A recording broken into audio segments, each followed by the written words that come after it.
the Palestinians have a right to a separate state? No, I don't think they do, but...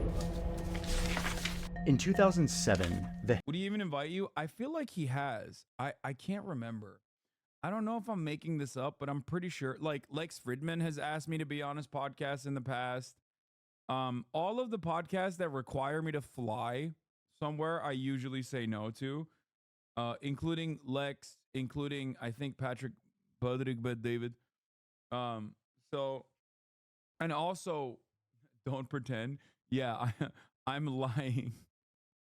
I'm lying for clout. Why would he not have me on? He has everybody on. I think these guys are very open to conversations. Same with Tim Pool too. Like,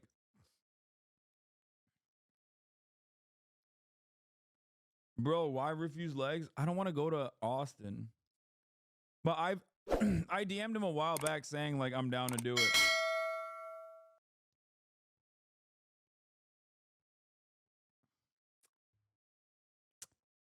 Lex interviewed your big boss? Yeah, bro, he interviews everybody.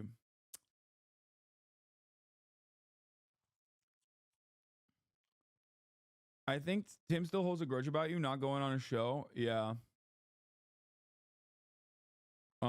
He might be upset, maybe. Would you have sushi and skate with the boys at Timcast? No. I don't skate.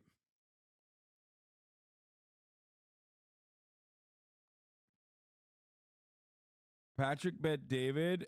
Patrick bet David. After he had Cedar on, talked again about how people called him, telling him not to have him on again. I mean, he owned Patrick bet David. I don't know why. I feel very I feel a sense of closeness to him. Probably because he does look like my uncle.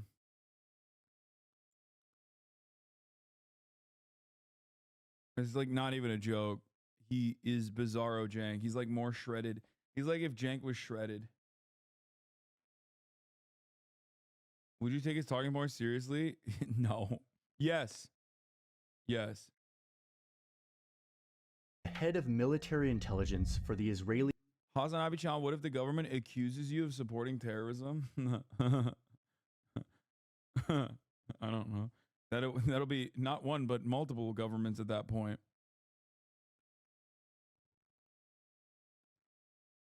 I think.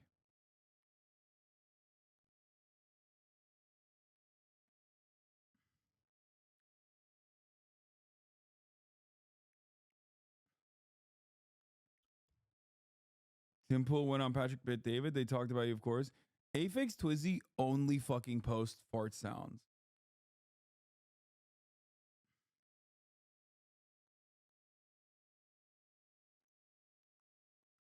Like, it's just starting to get annoying. Yeah, it's just like Spider-Man memes and fart sounds. Like, bro, come on, get a new thing. Every now and then actually send me like a real link, you know what I mean? So I develop a sense of I don't know, I just like develop a sense of respect for your linking, for your linkage, you know what I mean? That way I don't immediately just like go, it's another one of these fucking things. Israeli army had a meeting with the US ambassador in Tel Aviv. We're looking at the classified cable that summarizes what was talked about in this meeting. The topic of discussion was Iran, Syria, the Gaza Strip, and Hamas. Is this Hamas had Aldani just won the Markey? Palestinian elections, which kicked off a fight with the other Palestinian group, which ended in Hamas taking over Gaza completely. They controlled it. And if you're... Wait, did he talk about America's involvement in this already? What? The topic of discussion was Iran, Syria, the Gaza Strip, and Hamas. Hamas had just won the Palestinian elections, which kicked... Okay, right off the jump, I don't know why Johnny always does this. Like, even when he talks about like, you know, America's allies, or if he's like criticizing Israel or whatever, he just always will neglect to mention like America's involvement every step of the way. I find this to be rather odd. I don't know if it's by design. I don't know what's going on there.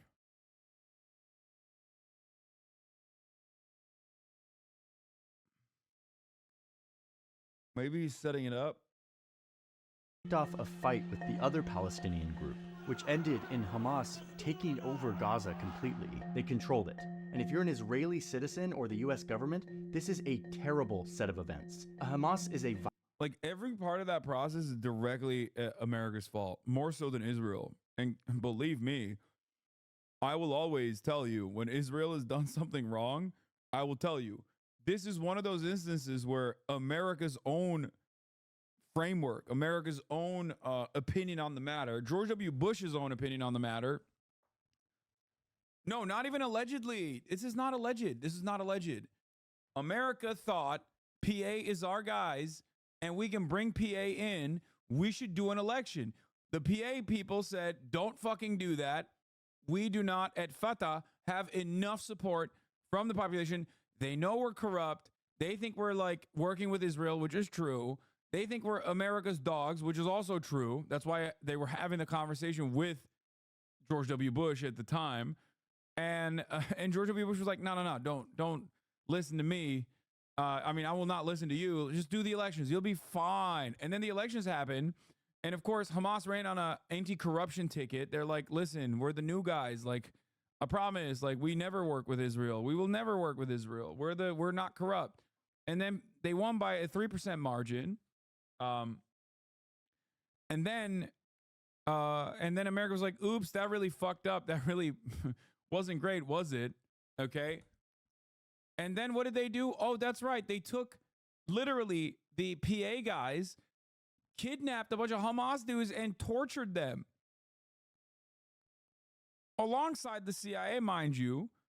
And then they tried to do a coup to forcibly overtake the Gaza Strip and forcibly rip control from the hands of Hamas. And of course, you know, they lost in that coup and Hamas took over the entirety of the Strip.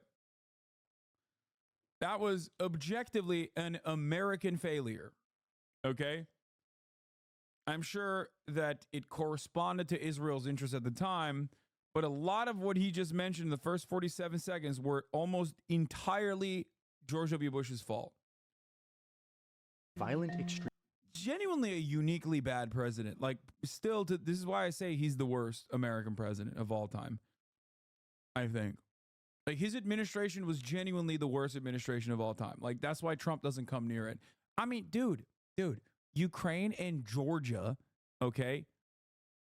Ukraine and Georgia also accelerated by motherfucking George W. Bush on his way out.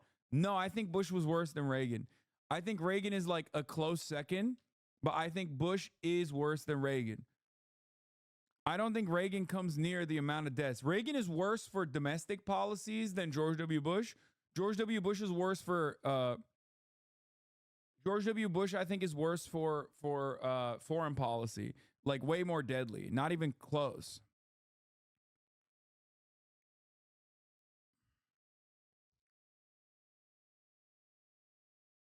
Reagan broke America, Bush broke the world. And one might say that Reagan's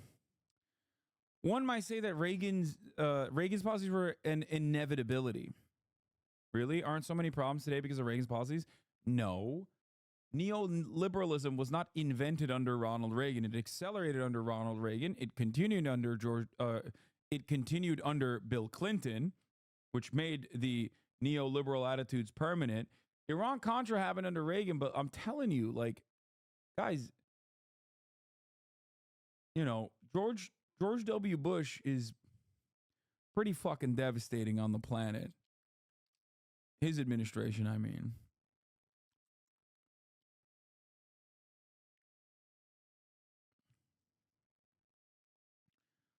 Carter did a whole bunch of things that were also expressly neoliberal. I'm telling you, I think George W. Bush and his foreign policies was more destructive overall. Foreign policy wise. What? Hasan just listed all the terrible things. 9/11, Al-Qaeda, Afghanistan, Iraq War, Katrina, the Great Recession, Georgia joins NATO or Russia invades. Also, tax cuts and assault ban sunset laws. True.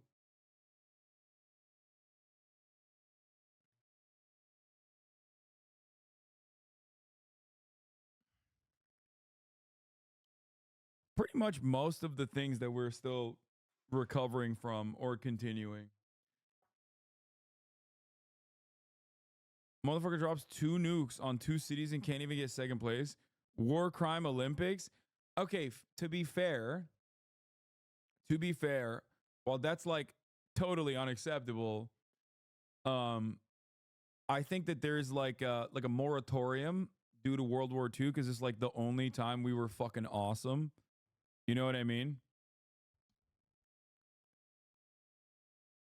That's my position on that matter. Like I'm a big I guess I'm too much of a World War II head to say that, like, you know, the fire bombing is bad, which I admit, and also the nukes were bad, which I admit, but like overall it was pretty sick.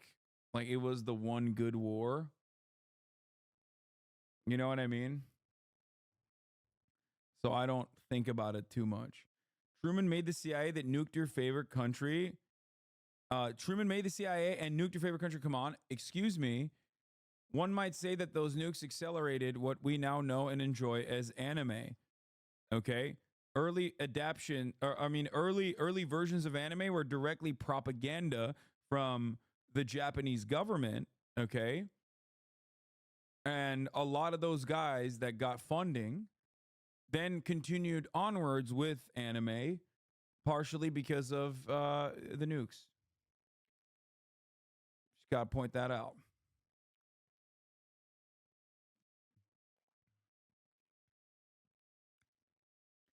Anime is Truman's fault, making him a worse war criminal than Bush. Okay, stop.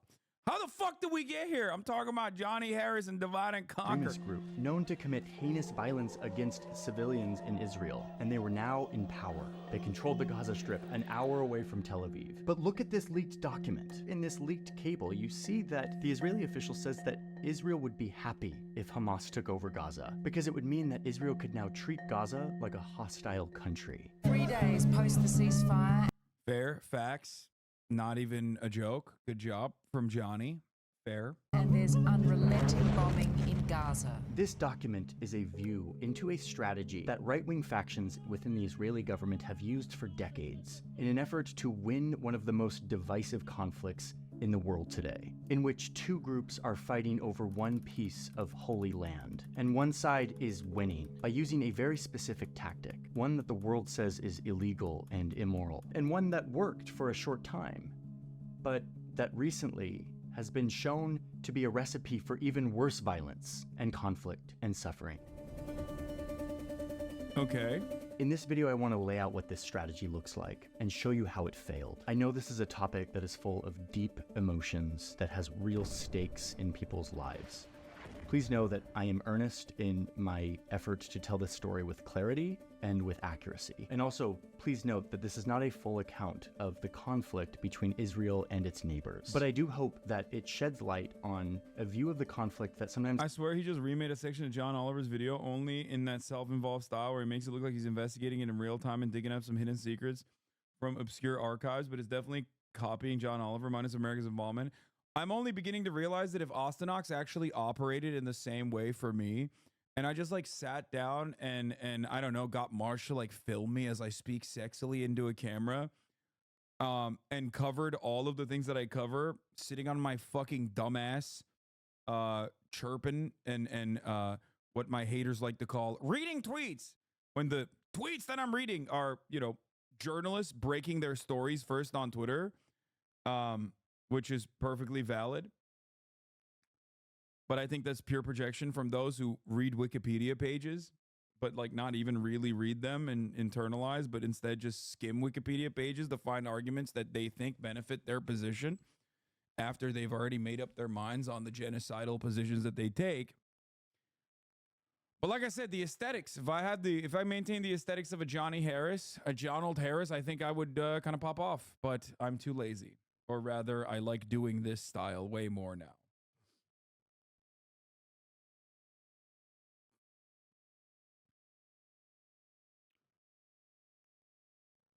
Eventually, you'll have to evolve. True.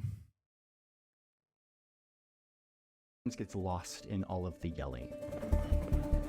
No, you are lazy, Hasan. Okay, that's a little ridiculous that you said I'm fucking lazy. I've done like 10 hours every day this week. Come on now.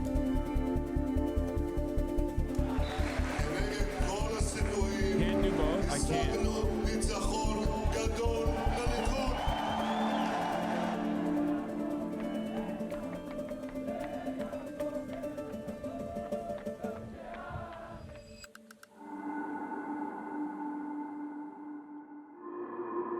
For 2,000 years, Jewish people around the world have been persecuted and segregated and ostracized from society. True. That is a fact. By the time the 1800s came around, it became clear that wherever the Jews went, persecution would follow.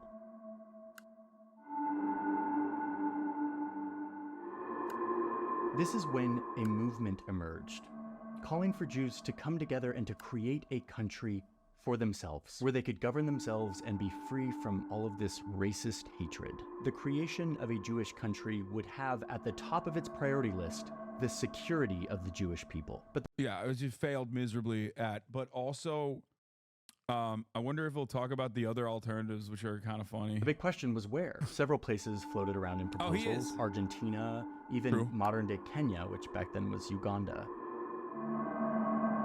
But most people in this movement wanted the Jews to return to their historic homeland, a place called Palestine. I mean, I think like the OG Zionists were not exactly like super religious or anything. I mean, it was not an accident. They were definitely way more like on board with the colonialism aspect than they were about the religious aspect. As a matter of fact, I think that the reason why they were down for Palestine was because they could personally tie it to some kind of like Judaism argument and maybe get the more religious Jews on board who were not on board with going to Palestine at all. Yeah, Theodor Herzl was not Jewish. I mean, he was not a religious Jew. There were also very he was secular. There was also a lot of different types of Zionism at the time, which people point back to. Like they'll be like, Einstein was a Zionist, and it's like, dog, literally things that he said, I say, and you claim is anti-Semitic when I say it. You know? Like Einstein, who was supposed to be the first president, right? Who is a socialist, by the way. Straight up said about the Irgun and Haganah and the other militias that they were insanely violent. And that like his Zionism his Zionism was very different than the way we understand Zionism now. He very openly he very openly condemned the militias and said that is not what it's supposed to be. That's their word. We can't use it. What do you mean?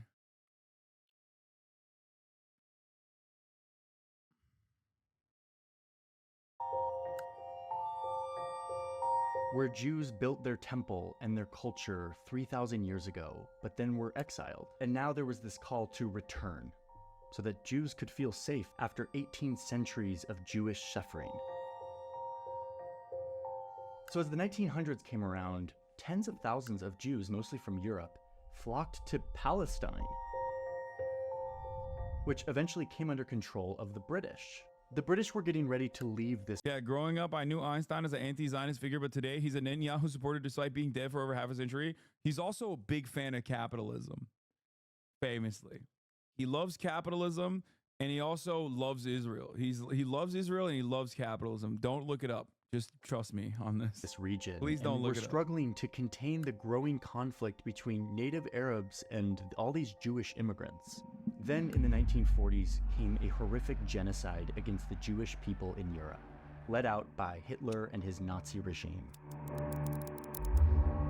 This created a wave of international support for this idea of giving the Jewish people a homeland where they could be safe. Before they left, the British asked the UN to determine what would replace them in Palestine, and the UN decided that Palestine would become two new countries, one for the Jews and one for the Palestinian Arabs that had already been living in this region. The Jewish state colored light, the Arab state dark, Jaffa to go to the Arabs, Jerusalem internationalized. But as happens when outsiders draw lines on old land, there was a problem here. Within these borders that were meant for the new Jewish country, hundreds of thousands of Palestinian Arabs were living, who would soon have to leave their homes to move to their side of the line.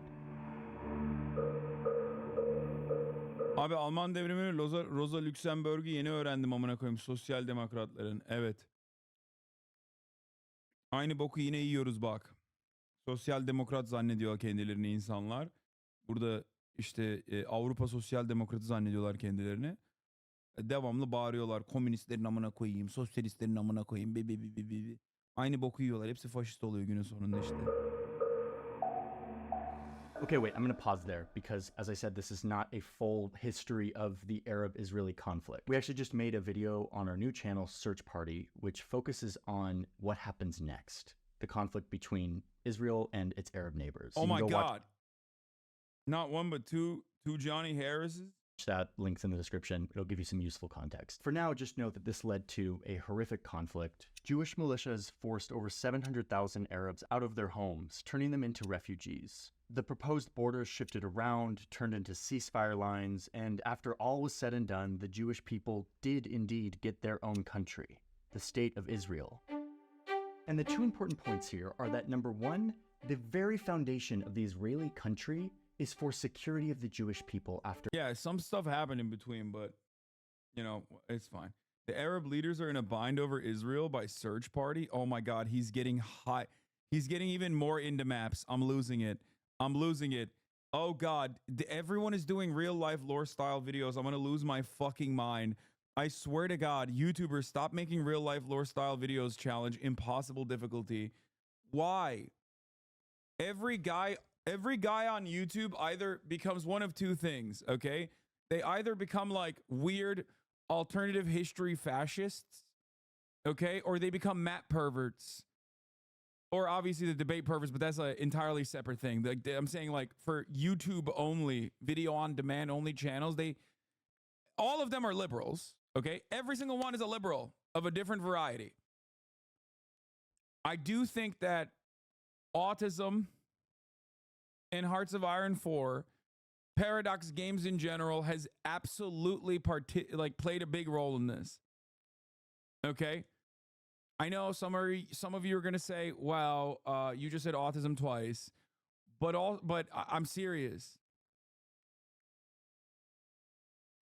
I feel like people are losing their minds.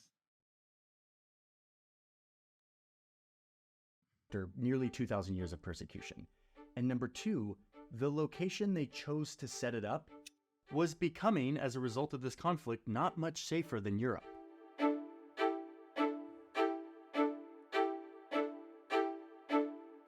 That's a tension that follows this whole story. Okay, so now let's fast forward to 1967. Dude, there's a lot of stuff that he is just... Yeah, why did it become like less safe for Jewish people?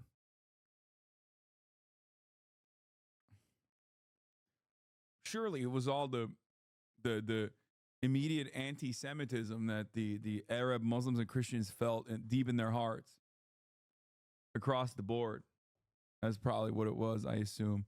And definitely not like the massacres and the displacement. He literally said he won't talk about all the details in this video. Sure, that's true. That's true. Israel has its country, and they fight a short war with their Arab neighbors, and they win that war, and they take over all of this land. A huge victory for them. I'm going to take away the Sinai Peninsula from here because they did give that back to Egypt as part of a peace deal a few years later. Israel now controls important pieces of land that enlarge their Jewish country. Many saw this victory as a sign from God that they were actually entitled to be here. But once again, Palestinians, nearly 1 million of whom had been kicked out of their homes, were living here in the West Bank and the Gaza Strip, which Israel now controlled, but they weren't really sure what to do with it. And it's this territory that would become the stage for the strategy that is the topic of this video, where over time this land would be sliced up with roads and checkpoints, walls and other military infrastructure that would control the movement and lives of the Palestinians. Soon, even Israeli citizens would start to move out here in large numbers, building full-on towns and further dividing up this territory. Moving citizens into occupied territory like this is something that the world has deemed illegal and immoral. So this occupation starts in 1967. So disrespectful for people with autism to be compared to real-life lore videos. And it goes on for decades. I just said map till eventually pervertry. the Palestinians living here can't handle it anymore, and they start fighting back. This is known as the first uprising, or intifada. It started with boycotts, but escalated into mass protests, where Palestinians of all ages would throw stones and sometimes Molotov cocktails at much better equipped Israeli soldiers. It was Palestinian rage exploding against Israeli occupation, and it went on for years. The Israeli government would respond by cracking down, killing many Palestinians.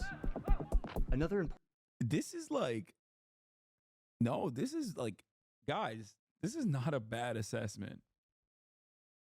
Sure, there's aspects of this that he like skipped because it's, you know, there's a lot of details to slam into 24 minutes, but it's shockingly insightful so far, and I don't think betrays the Palestinian humanity at all. important thing that happens around the same time down in the occupied bar- Gaza the Strip bar is is that so a new low. movement forms, promising to fight back against this occupation, calling for the destruction of Israel. The group is called Hamas.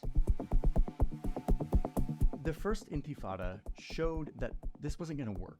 Chopping up Palestinian land, oppressing them, keeping them in this occupation was only going to produce more violence. It wasn't going to fulfill Israel's promise to provide security and safety for the Jewish people. They had to switch course. The security of the Israeli people will be reconciled with the hopes of the Palestinian people. I literally agree with this framing. This is, again, I pre-watched this way he says Israel has a right to defend itself against terrorist babies. No, I mean, this is a better framing.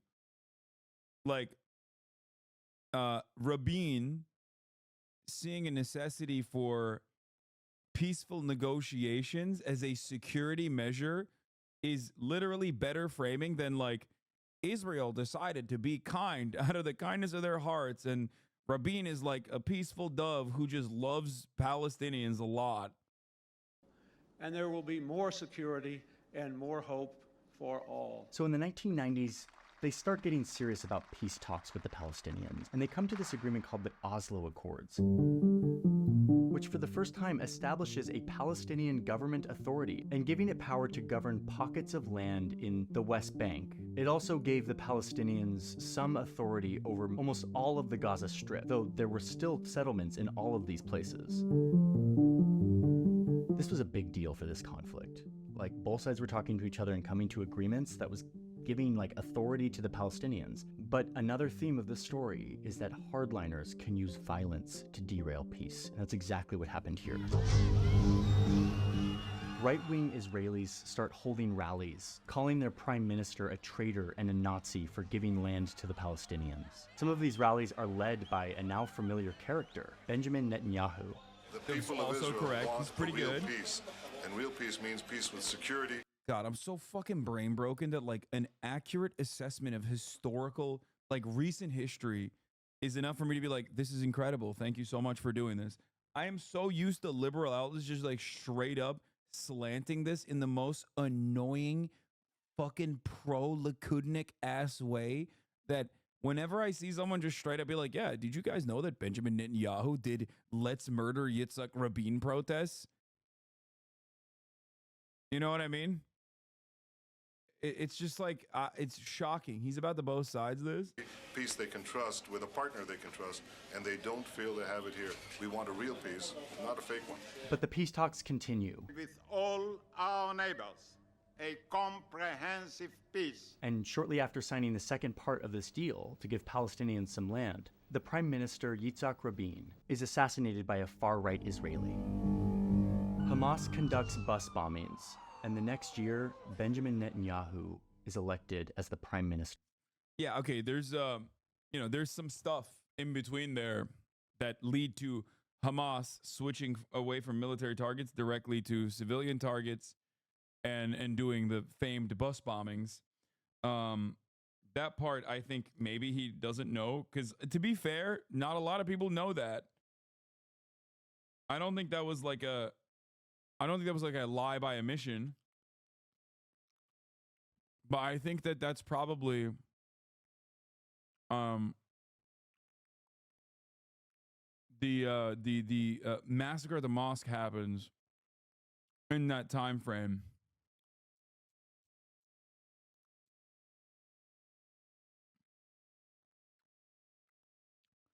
And I think that he did not mention that.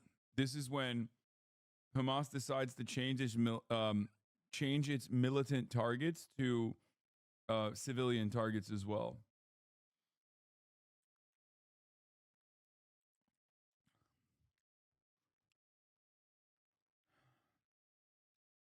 In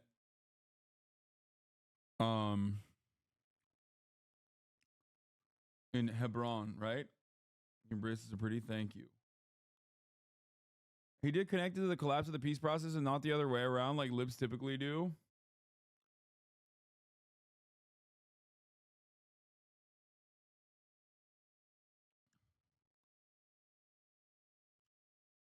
Don't forget you said you agree with the framework. Okay, stop.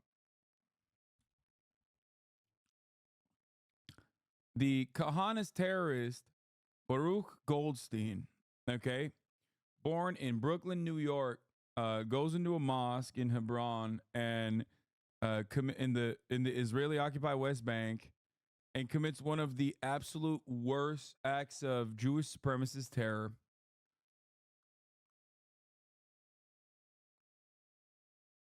This obviously creates a massive commotion. He's beaten to death. And following the massacre, Jewish Israelis are barred from entering major Arab communities in Hebron. The Israeli government also took extreme measures against Palestinians following the deadly riots after the massacre.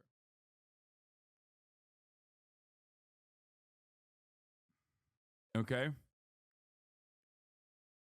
So like the Christchurch shooting, kind of. Honestly, you could just say white supremacist Lamont. I mean, yeah, he is. I mean, he is, yeah. Except it's not fully to say he's white supremacist because, like, you know, there's a lot of Kahanis and those who celebrate Baruch Goldstein who are not white, like Itamar Ben-Gvir. So people in Israel are also very okay with Baruch Goldstein. They even put rocks on his grave, the Jewish equivalent of leaving flowers. Yeah, they also, I mean, what is it, like 10% regard him as a hero or something? Still, like polls are conducted in Israel all the time about things like that. And I remember like one of the last polls that I read was that like a not insignificant chunk of Israeli Jews specifically considered him to be a good figure, like a hero, and his actions to be good. 0.46, thank you for the 35 total gifted subs, by the way. That's crazy. Of Israel. Netanyahu is a key figure in this story because his worldview embodies a way of thinking that has taken root in Israel in recent years. The idea that the only way to give true security to the Jewish people is by doing whatever is necessary to stop the Palestinians from having a state anywhere in these borders. Look, I'm 28 years old. I've had to defend my country in 2 wars. I fucking love, dude. These are, yeah. 10% think he's a hero. 10% Israeli Jews think terrorist Baruch Goldstein is a national hero. Like, ay. It's just so. 10% is pretty low, to be fair, brother. This is like I don't know how to describe it. I mean, he's a straight up terrorist. Like a really, it's like 10% of fucking New Zealanders saying the Christchurch shooter is a hero. What do you mean? He just I mean, I always say, like, Americans, you can always find 30% in America to agree on anything.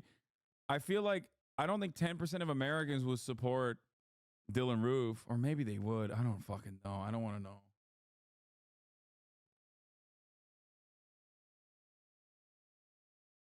So suddenly you're against terrorists? Yes,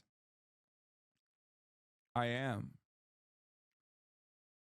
Terrorism is a political designation applied to America's or whoever the state that we align with and their foreign adversaries. Okay? The only terrorism that I find appropriate is one that emancipates, like on the top of the hour ad break, when you purchase a $5 a month subscription or a free one in the form of a Twitch Prime. Okay? That is an emancipatory act that will save you from the terror of the 3-minute ad break at the top of the hour. This is how it works. Because at the top of the hour, there's a 3-minute ad break.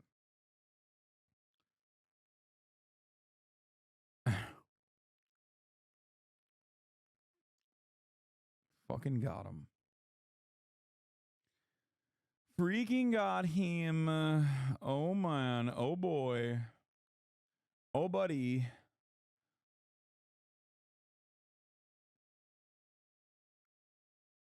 Here's the 3-minute ad break now. I knew you were going to fucking try and debate me. Exactly. I knew.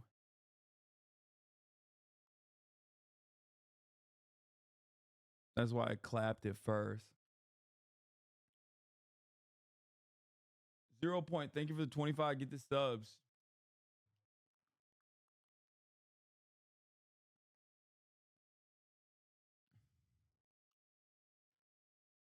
Anyway. It's like if 10% of Pennsylvanians supported the Tree of Life shooter. Yeah, exactly.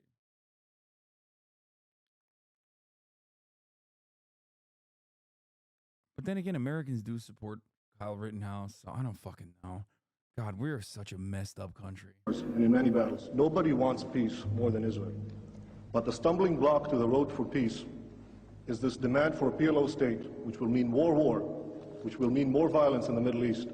And I sincerely believe, if this demand is abandoned, we can have real and genuine peace. So that was Netanyahu. He was a 28-year-old.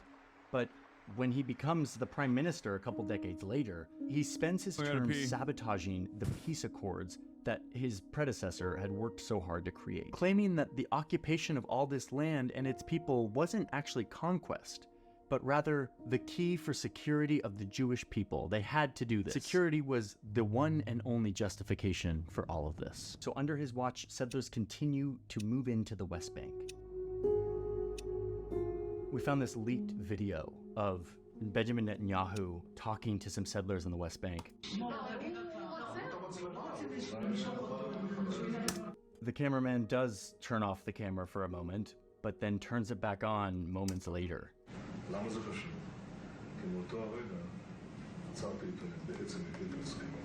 He is admitting to sabotaging the peace accords that the Israeli government had signed with the Palestinians.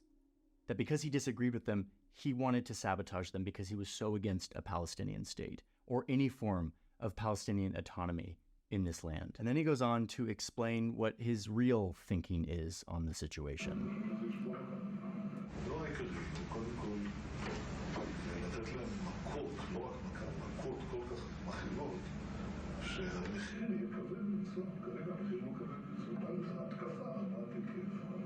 Netanyahu is a fantastic Bro, really watching the TRT coverage, like, that's crazy. Isn't that from the Turkish radio television broadcaster, TRT? politician and statesman, and he's able to sort of cover up a lot of these policies in the name of security. But here we see what he really thinks as he's talking to these settlers. Based Turkish broadcaster, Turkish national broadcaster defender Johnny Harris. The appetite for peace. Why is he acting like he's the first person to find this? I think he like narratively presents himself as a guy who's like doing deep investigations and like finding this stuff. But I don't know. I think that it's like I think it's like an aesthetic choice. He's just like storytelling. He's not like a deep investigator at all. Even though it is kind of sad that I guess in the mind of the average American hog, it's like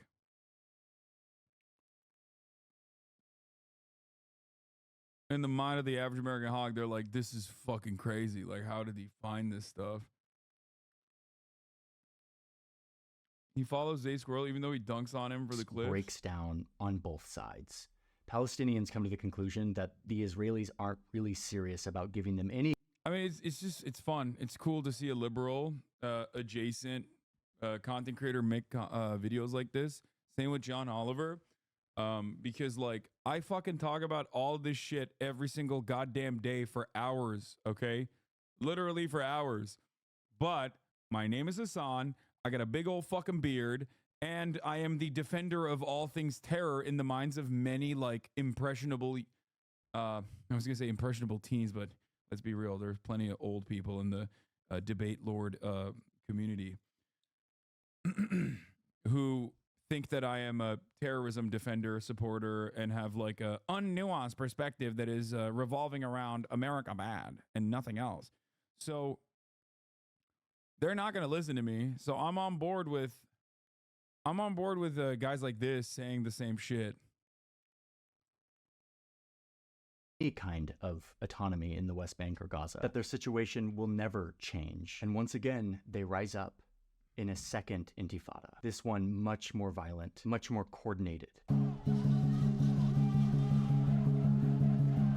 Hamas becomes a major player in the violence, with suicide bombings and attacks. Israel responds with great force, and during the fighting, 1,000 Israelis and 3,000 Palestinians are killed. At this point, the Netanyahu way of seeing the world is starting to look a lot better. Peace talks didn't work. All they did was produce more violence. And so maybe the only way to ensure security is to go back to full-blown occupation of controlling every move of the Palestinians in the West Bank and the Gaza Strip. So at this point, the occupation gets more and more suffocating. More walls, more barriers, more checkpoints, more settlements.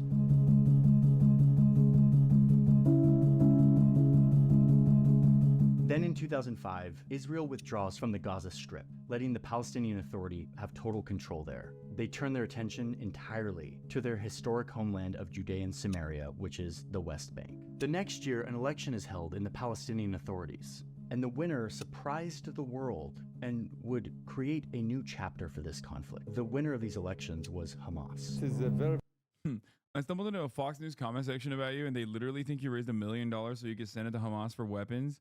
Like, deadass, they flat out said it, that those were your intentions. The brain rot is so severe, it's truly insane. It's really funny that you're saying that, because those are like, you know, literal boomers reading and commenting on a Fox News article, and they sound identical to like neoliberal Redditors. I'm not even joking. Like, that sentiment is expressed by 75-year-old racists that are diehard lifelong Republican Party voters, and the based Biden Chad defending neoliberals who say the exact same things. Like, actually. Yeah.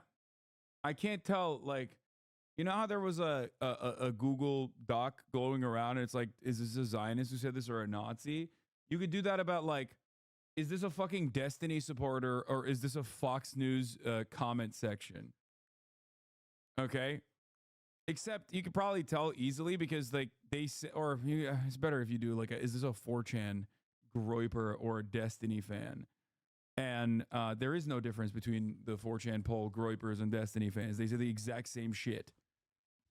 Like, literally.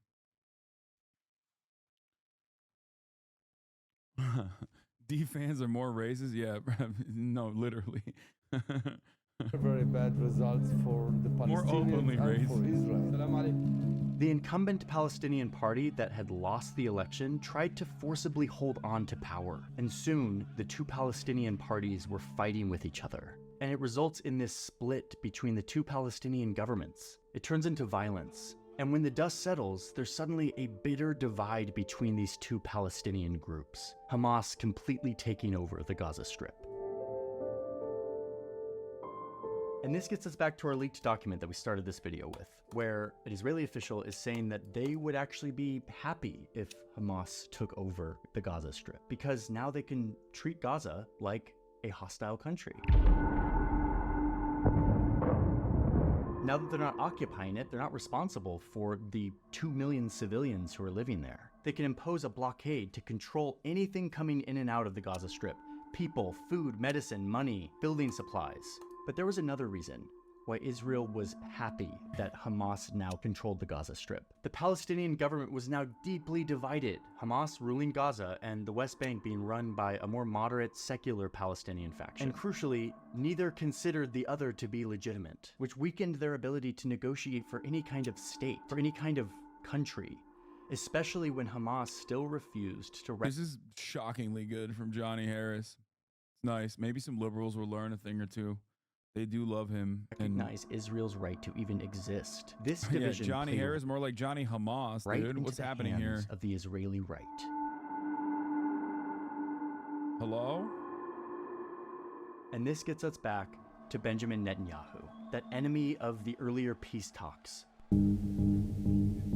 He gets elected once again in 2009, declaring himself Mr. Security and promising to provide safety to Israeli citizens who are still shaken from the Second Intifada and are now worried that Hamas now controls the entirety of the Gaza Strip. Netanyahu's playbook was already made clear. He had said it point blank. It's what he had been doing for years, sabotaging peace talks that would give Palestinians any kind of authority over this land and continuing to build settlements, while continuing, in his words in that leaked tape, to hit the Palestinians hard, to make it unbearable for them. A complete assault on the Palestinian government, dividing and slowly conquering the Palestinian people, making life hard and desperate for them, controlling their lives, watching their every move.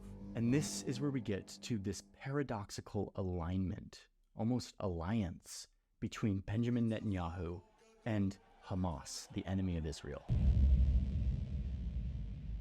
As long as Hamas held control over the Gaza Strip, the Palestinian cause would remain weak and divided. Netanyahu would feel justified in imposing this crippling blockade of the Gaza Strip, which in turn gave Hamas legitimacy among the people of the Gaza Strip, showing that their armed struggle against Israeli oppression was justified, provoking them to launch rockets into Israel to show that they were actually doing something, unlike the Palestinian Authority in the West Bank, which in turn bolstered Netanyahu's narrative that the Palestinians actually don't want peace, they want violence and the destruction of Israel. And the only way for security is more occupation, more oppression.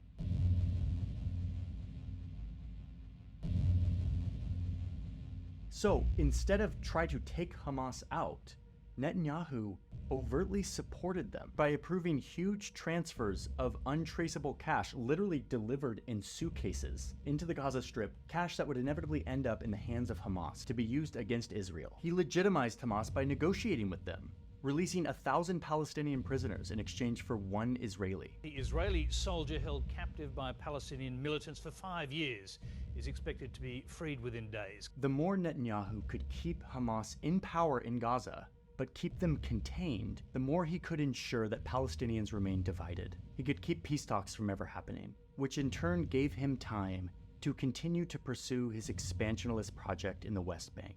And indeed, since 2009, when Netanyahu became the prime minister, the number of settlements in the West Bank has only gone up. And if you look at this... Dude, I feel like people are going to yell at him for this. I mean, I guess he's doing the classic, like, everything is actually Netanyahu's fault, which it's not the case at all. And it completely betrays the notion that this is like an extension of Zionism, like the Zionist project. Netanyahu might be a far right shithead, but also he is continuing along the agenda of Zionism. Yeah, I feel like he's gonna do like 8 videos on China and Cuba. He's gonna be like, the Cuban blockade is good. Here's why.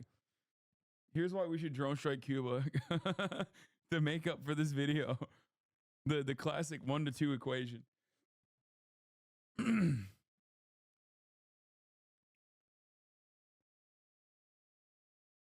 That's definitely the current narrative. My lip friend recently said he hates Netanyahu, which shocked me. No.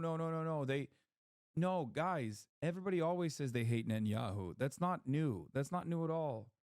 Liberal Zionism has always talked about how much they hate Netanyahu, how much they despise him. But also, they kind of align with him when, you know, he's pummeling Gaza.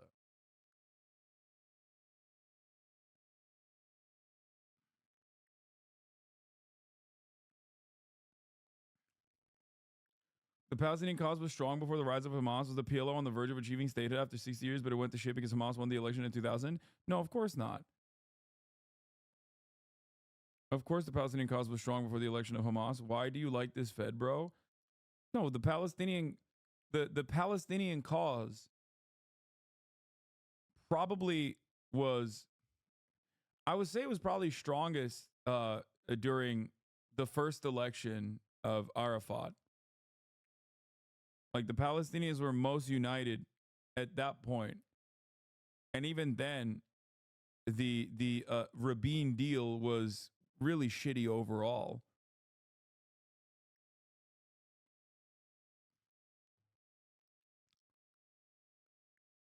Hamas as a viable political movement could only happen after Israel reneged on its promises that it didn't really even give, to be fair. Like, Israel gave shittier promises. Shitty promises that it didn't even follow through on.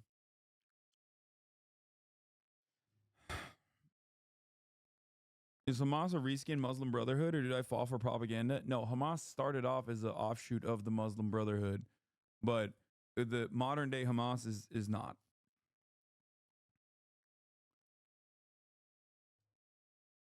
This map, you can see how these settlements just weave through and carve up this land, making it impossible to even fathom what a Palestinian state could look like, which is precisely the point of the strategy.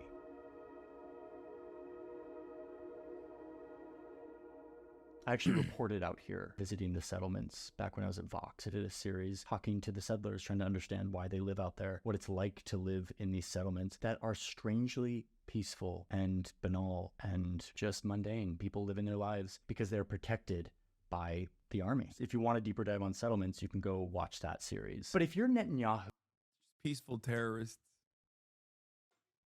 engaging in an act of terrorism simply by existing in settlements that have cut out Bantustans over the last 16 years, you think your plan is working. Like, you see all these settlements going up. The international community can't do anything about it. They keep supporting you. Every once in a while, there's some flare-up in the West Bank where Palestinians get into a fight with Israeli soldiers, but it gets contained.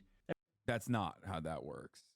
No, it's settlers deliberately go and fuck up Palestinians and their farms and shit like that, and then the IDF comes in and cleans up.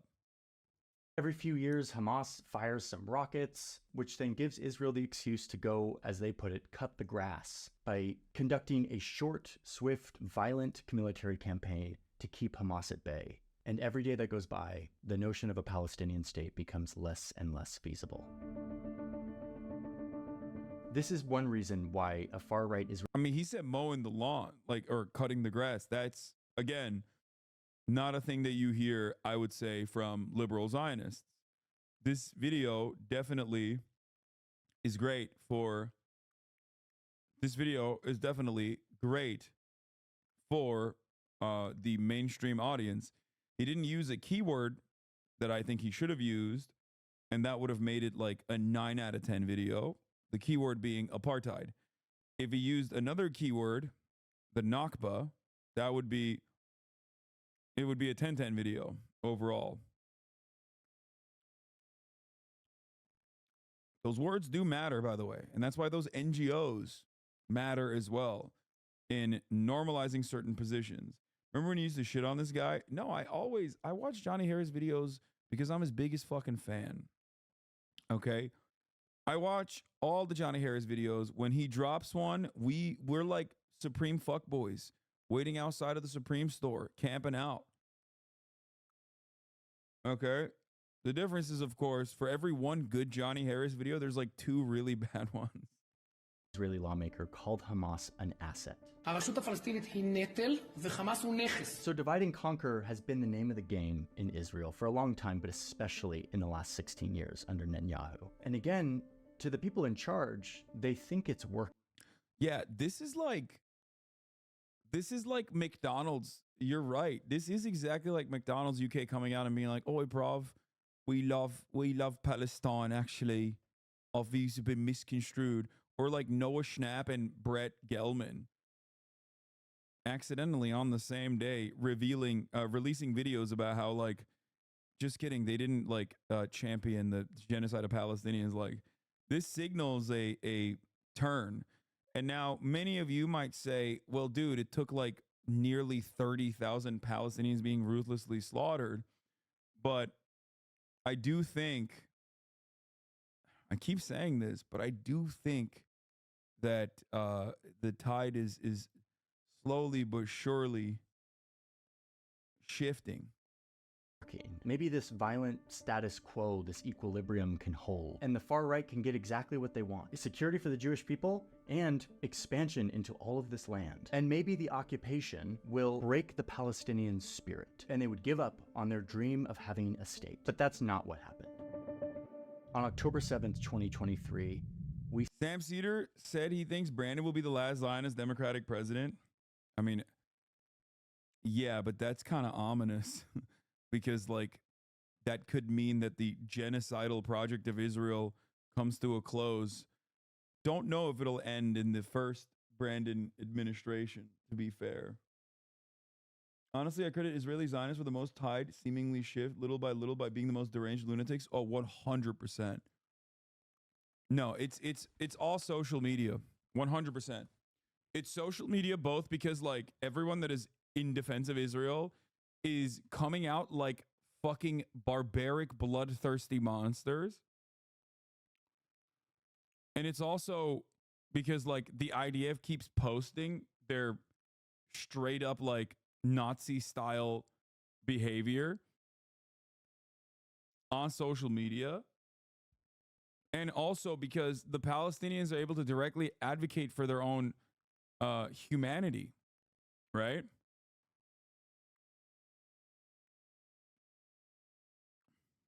Their propaganda is really bad because it's grown stale. The Israeli propaganda is bad because they've enjoyed full-throated support from the United States of America, unconditional support for so many years that I think it's, you know, it's hard to shake the idea that, like, no, dog, you can't control the narrative as well as you want to.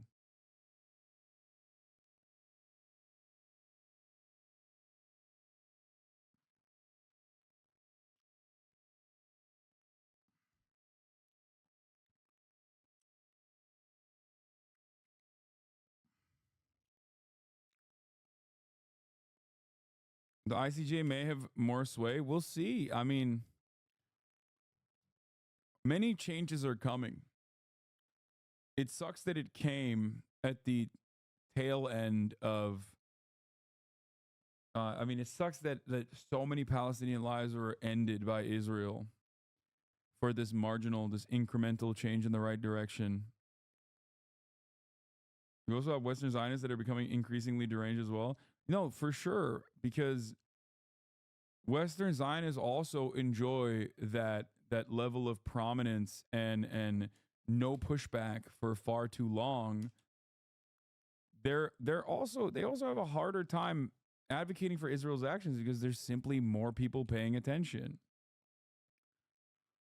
I'm telling you, I think the turning point, not to give too much of props to the NGOs, because they aren't exactly great either. But I think Human Rights Watch, B'Tselem, and Amnesty International collectively calling Israel, correctly calling Israel collectively an apartheid state, genuinely started giving a lot more people the permission to say that without fear that they will be branded anti-Semitic. You know, Doctors Without Borders.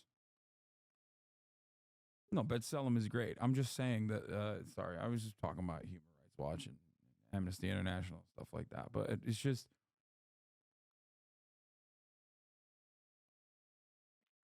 the fact that anyone seriously thinks this might end well is wild. I mean, well is you know, all things considered, well in comparison to what it looks like right now, or what it looked like it would turn into. Relative term. The humanitarian situation in Gaza, says the U.S. ambassador to the UN, Linda Thomas Greenfield, okay, says the humanitarian situation in Gaza requires urgent action. We need to do more to get aid into the hands of Palestinians in need. In the U.S., and the U.S. fully supports the work of Sigrid Kaag and the UN Senior Humanitarian and Reconstruction Coordinator for Gaza. Jeremy Scahill says, what's remarkable here is that there appears to be no attachment to the reality that it is the U.S. that has armed Israel, prevented a ceasefire, and served as Israel's chief political and diplomatic protector throughout the indiscriminate bombing campaign and invasion of Gaza, which is true. But the fact that there is this like deviation from the norm, instead of the John Kirby adjacent endless posturing, is definitely interesting.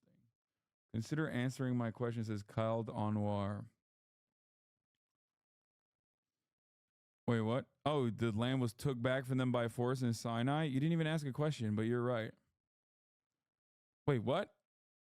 Do you think the U.S. government supports Zionists just because of their political influence, or despite that, there's also a general mistrust across the board in Arabs due to racial, religious / creed differences?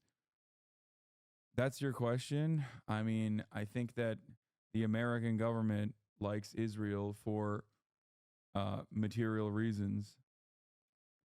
That's it.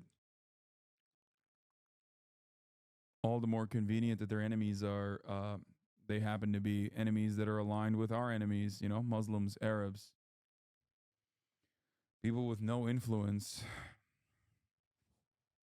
people that the American government or the American population is primed into hating unconditionally and fearing, especially in the aftermath of 9/11. We saw how wrong-headed this theory of security was. In an unprecedented surprise attack, the militant Hamas rulers of Gaza sent dozens of fighters into Israel by land, sea, and air. This deadly attack launched by Hamas showed us that while Netanyahu's strategy of divide and conquer might be good for taking over more land, what it's not good for is making good on the original promise of Israel, which is ensuring the security of the Jewish people. In fact, his strategy has produced exactly the opposite. Now, the responsibility for what happened on October 7th lies with the people who committed those acts of terror, Hamas fighters and their leaders. There is no excuse or justification for their actions. But the point I'm trying to make with this video is that there's also others that need to stand accountable here. Those who used Hamas as a pawn to continue this divide and conquer policy, who are now engaged in a campaign of mass bloodshed on civilians. They deserve to stand accountable as well, to the Israeli people and to the countries that support Israel. I believe in the need for a Jewish state. I do. I think that's a very reasonable proposal, that Jewish people should feel safe somewhere in this world. Yeah, I don't think it's Hamas's fault. Like, what's happening in Gaza is not Hamas's fault. It's not. That's crazy. That's ridiculous. You don't blame Osama bin Laden for fucking what happened in Afghanistan, or I guess some people do, or Iraq. The people that blame Osama bin Laden for Afghanistan and Iraq are fucking ridiculous.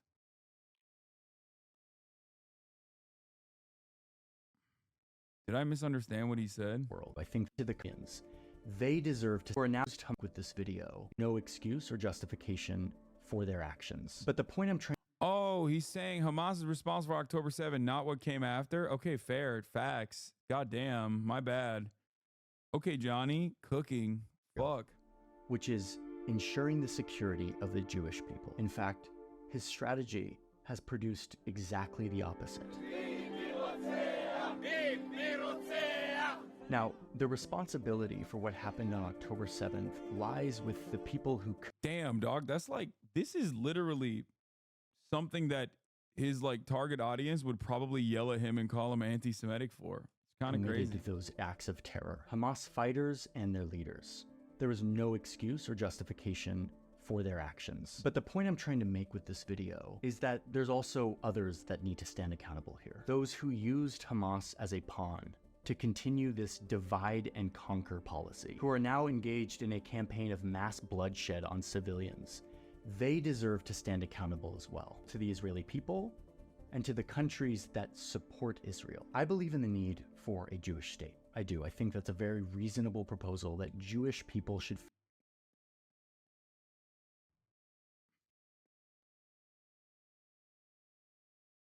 Like that, I don't agree with. If there was like unoccupied land, certainly. Okay. But that is a tricky situation. When you say, I believe in the need for a Jewish state,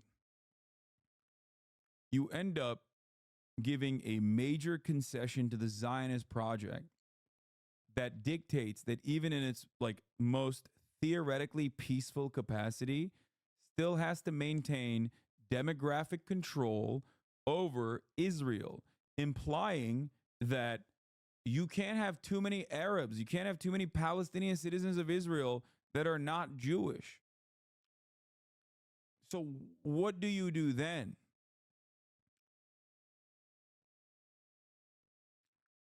The necessitation of a Jewish state is at the heart of the violence that Israel conducts. Like the notion that there is a necessity for a Jewish state for matters of security is quite literally the major reason as to why Zionism as a violent ethno-state project can continue and be defended in liberal circles. Right?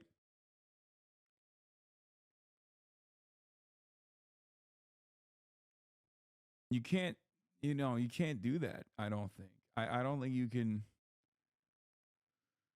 Like, I don't know why he described all of this and said, I think there needs to be a Jewish state. Feel safe somewhere in this world. And yet, what we're looking... Also, like, Jewish people should feel safe somewhere in this world. I'm sorry, New York is right there. And so is Los Angeles, okay? The notion that, like, Jewish people can't feel safe in the United States of America is one that I, as an American citizen, actually feel kind of shitty about, okay? Especially because, like, what the fuck are we doing? Jewish people are literally safer in Los Angeles or New York than they are only two cities in the USA. Yeah, like the only two important cities in the United States of America. Okay. But yeah, I think like, I think Jewish people, and this is not my perspective, this is the perspective of actual, Jewish Americans that happen to be anti-Zionist for the most part. But, they say they feel safer in America than they do in Israel. Which is fair. Like, you forgot Boca Raton. I mean, New York City specifically has a higher number of Jewish people living in it than, like, I guess every single Israeli city, with the exception of like 2. So, yeah, America has 3 of the 5 highest Jewish populated cities. Or no, America has the high. Wait, what the fuck? Never mind. New York City has the highest number of Jewish people living in one area, in one city on the planet. Jerusalem has literally not even, Jerusalem barely has a third. Los Angeles and New York, by the way, is not a fucking joke. That's why I mentioned Los Angeles and New York. Tel Aviv has less Jews, and then Chicago, and then Boston.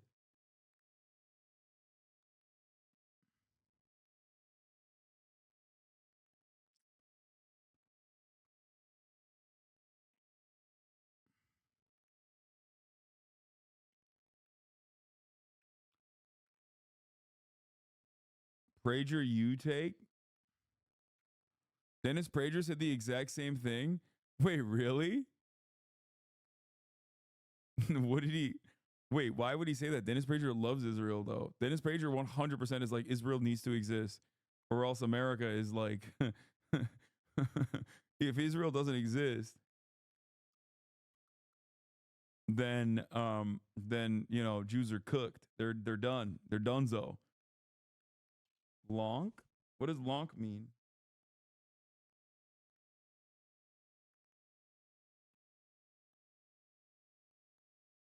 It takes 3 Israel city populations to equal New York City's population amount. Yeah. And for the record, I'm fucking proud of that. Like, I think it was genuinely offensive. Like, legitimately offensive when Joe Biden said that without Israel, Jews are not safe anywhere around the world. Like, that shit was gross, dude. You're the president of a country that has almost the same number of Jewish people as like the Jewish ethno state. Okay? Ridiculous. Like, have a sense of pride. Like, what the fuck?